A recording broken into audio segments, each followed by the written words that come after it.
কি হয়েছে বলো। আজ পিসিমা এসেছিলেন। আচ্ছা, তা পিসিমা কি বললেন? এই টুম্পার বিয়ে নিয়েই কথা বলছিলেন। তা ছেলের কথা কিছু বলেছে পিসিমা? এই ছেলের বাড়িতে অনেক জমি জমার আছে এই বলছিলেন, আর ছেলে খুবই ভালো। ঠিক আছে, তাহলে তুমি পিসিমাকে খবর দিয়ে দাও, আর টুম্পাকে তাহলে তৈরি থাকতে বলো। ঠিক আছে, বলে দেবো আমি। ঠিক আছে।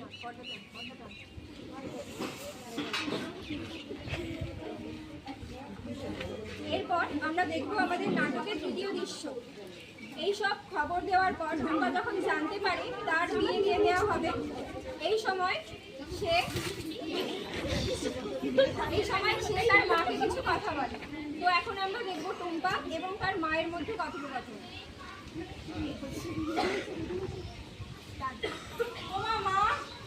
তুমি বাবাকে বলো না মা, আমি এখন বিয়ে করতে চাই না মা, আমি এখন পড়তে চাই, বলো না বাবাকে।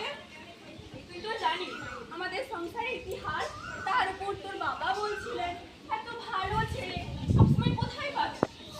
মতো বয়সেই তো আমার বিয়ে হয়েছিল, আর মেয়ে মানুষ এত পড়াশোনা করে কি বা হবে? তুমি বলো না মা বাবাকে, আমি ওই স্কুলে দিদিমণির মতো হতে চাই মা।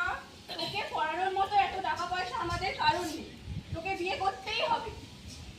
টুম্পা করুণভাবে তার মায়ের মুখের দিকে তাকিয়ে থাকে।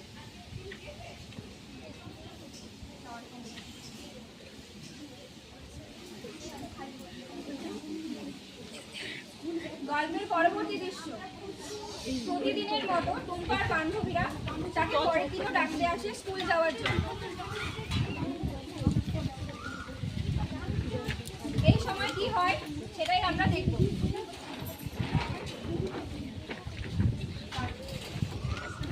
এই টুম্পা হলো কে?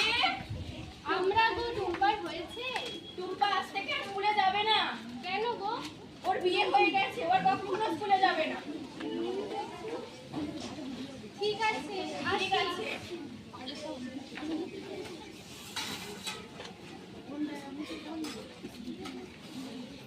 এর পরের দৃশ্য, যেদিন টুম্পার বান্ধবীরা তাকে ডাকতে আসে এবং সে স্কুলে যায় না, ওই দিনই স্কুলের দৃশ্য। আমরা দেখব যে ছাত্রীরা ক্লাসে বসে গল্প করছে এবং সেই সময় স্কুলে দিদিমণির প্রবেশ।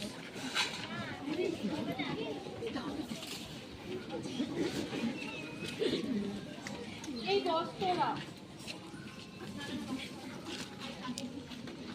এই চুপ কর, এবার আমি নাম ডাকবো।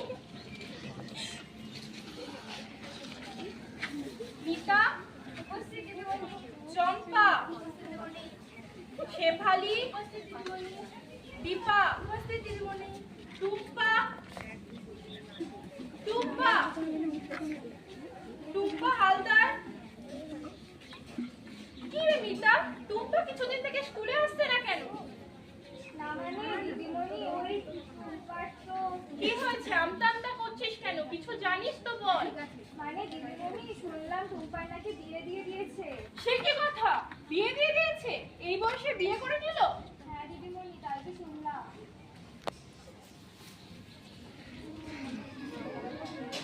ছুটির পর ছুটির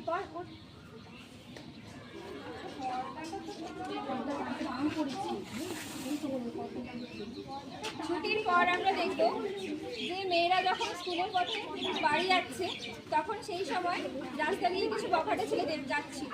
তো তারা কি বলে সেটাই দেখতে